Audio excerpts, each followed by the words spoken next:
black people hating on immigrants, because black people ain't got no reason to hate on no immigrants. Oh no, but the immigrants got We no reason to hate everything on y'all us. are in there, son.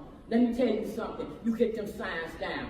And that organization, which is a white liberal organization, like in the words of Malcolm X, who told us what? That the white liberal is the worst enemy to the black man. Yes. And he black is American. coming up in here acting like y'all representing some social justice. Say that, But all along, Say all that. you're doing is trying to use black people Say to that. find a reason to make some money. Say Let that. me tell y'all something over there. We're done. The Democratic Party is done.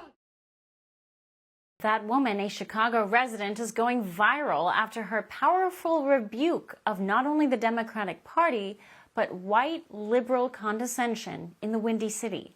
Chicago, under this administration and the incompetence of their mayor, has been overrun with illegal immigrants who have taken the city's precious resources away from its students, from funds to schools to public spaces. Signs have been put up by bleeding heart activists stating that black people should not hate on the immigrants because they know better. How dare they? Here, white liberals go again, lecturing voters of color because they are concerned about illegal migrants with unknown backgrounds coming into this city. So this shows how out of touch the Democrats have become with voters, especially the ones they have considered their base. More voters are standing up this November, just like this woman, and will make their voices heard. Joining us now is Dr. Carol Swain, author of The Adversity of Diversity, How the Supreme Court's Decision to Remove Race from College Admissions Criteria Will Doom Diversity Programs. She was the law professor and served as an advisor of President Trump's 1776 Commission. Dr. Swain, it's so good to see you again. Welcome. It's great to be on your new show. I guess it's not so new we're proud to have any you longer. Thank you. Well, it's the 51st episode, but we're not counting too quickly or too closely.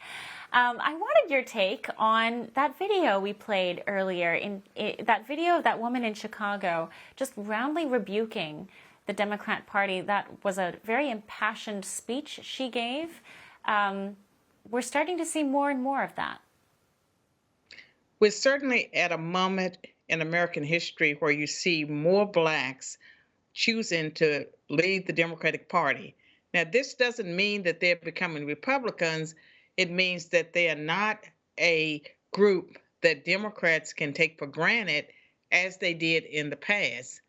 And as far as the woman's critique of immigration, I would argue that she is spot on when it comes to the white, progressive, Marxist agenda to take down America. And they will use any group that will advance their agenda. And right now they see it as advantageous to replace Black Americans with a new class of people. The new immigrants that come to America are more easily controlled than Black Americans. And there is displacement when it comes to jobs as well as housing. The Democrats talk about the housing crisis in America, where they created the housing crisis when they imported so many illegal aliens into America and refugees, because some of these people, the Haitians, for example, many of them are refugees, or they're being treated as refugees. They will get government subsidies for a few months, but after that, they will be left to fend for themselves. And what you find is that these people are poor. Their children grow up sometimes being angry at the system, angry at America, because they were lured here and brought here on false promises. And when you think about everyday Americans and those that are trapped in inner city schools, the schools are being flooded with non-English speaking students at a time when the resources are not there to educate American citizens. I mean, I saw a video of a parent just complaining recently that they had to hire a translator for their child. The teachers told them that your child is outnumbered, everyone in the school speaks Spanish, and this child needs a translator in order to attend an American public school. And that just seems like an issue that would transcend all demographic and all races, all communities, all groups. Nonetheless, you still see a pretty firm grip the Democratic Party has on the Black community. You yourself left in 2009. You cited your grounding in faith in why you've left. Where is the community? Where is the Black community now? Those especially who have, faith in God.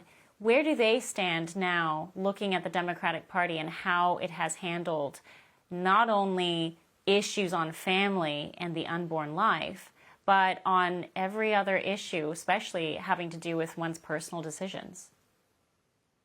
Well, I think that many people are torn because Black pastors, not all Black pastors, but many Black pastors are in the pockets of the Democratic Party. And the party shows up during an election year, they attend church, they leave money behind, and they see the Democratic Party pretty much as their salvation.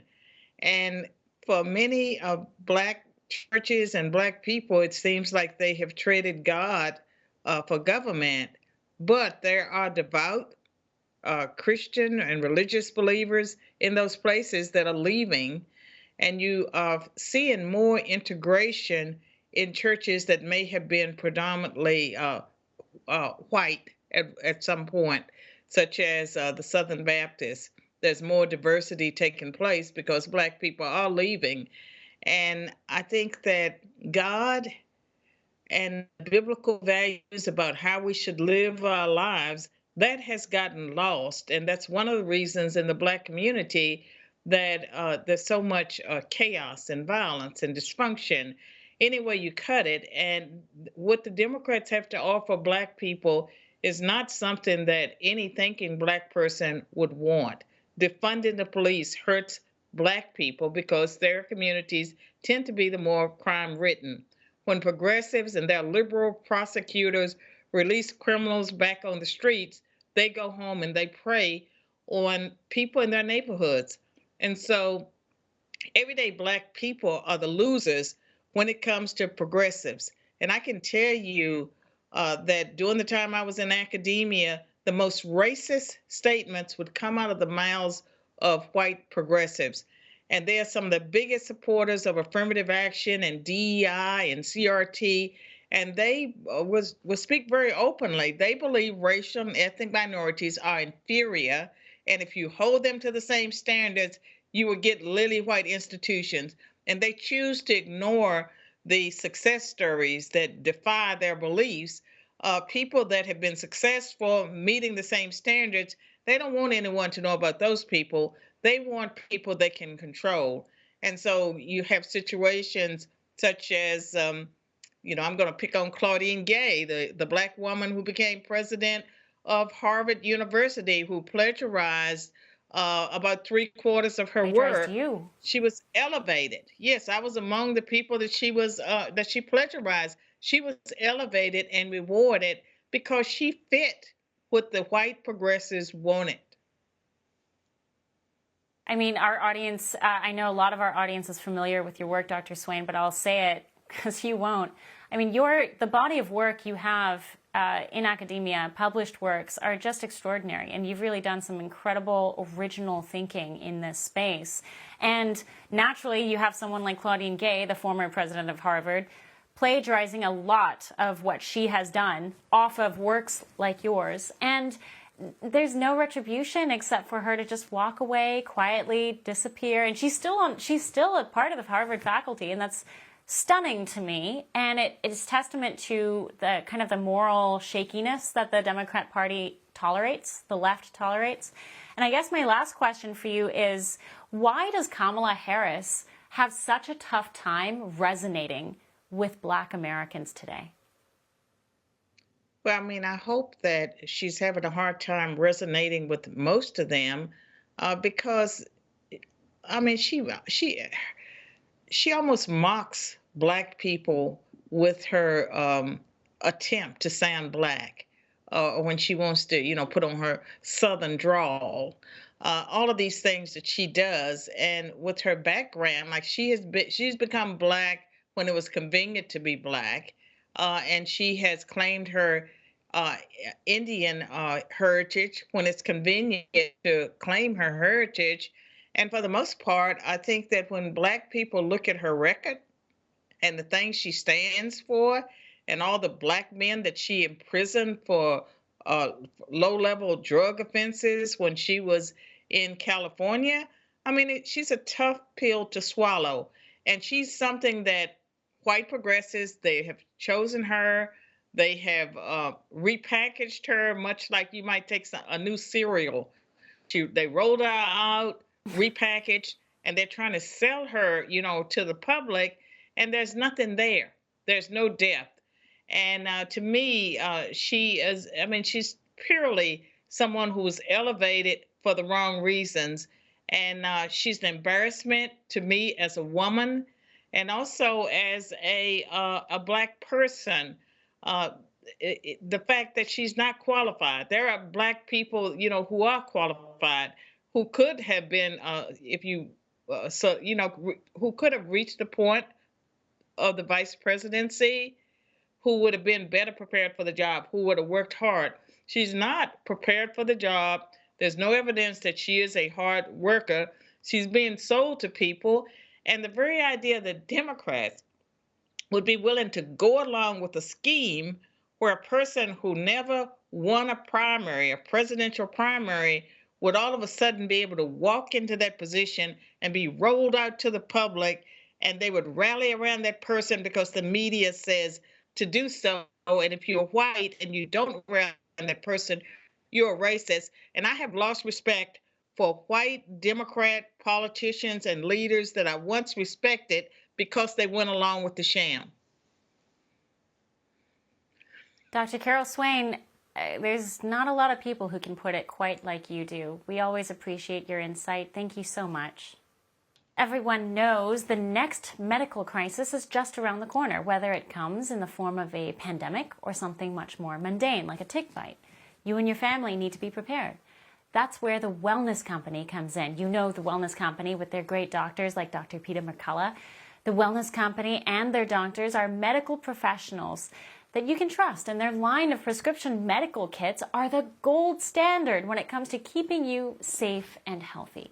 Whether it's the medical emergency kit, the contagion kit, the first aid kit, or the travel kit, these prescription kits contain an assortment of life-saving medications and guidebooks to assist in the proper use of these medications, from anthrax to tick bites, from COVID to the bird flu. From a trip to the beach to a trip overseas, the Wellness Company has a prescription kit designed to keep you and your family safe. So rest assured knowing that you have emergency antibiotics, antivirals, antiparasitics on hand to help keep you and your family safe from whatever the globalists throw at us next. So go to www.twc.health/OAN today and order your kits. That's twc.health/OAN. Use the promo code OAN to save 10%. With America fixated on the debate, did we forget we still have a president? We know Biden certainly has. Our very own Monica Page joins us to find out what POTUS is up to. Up next.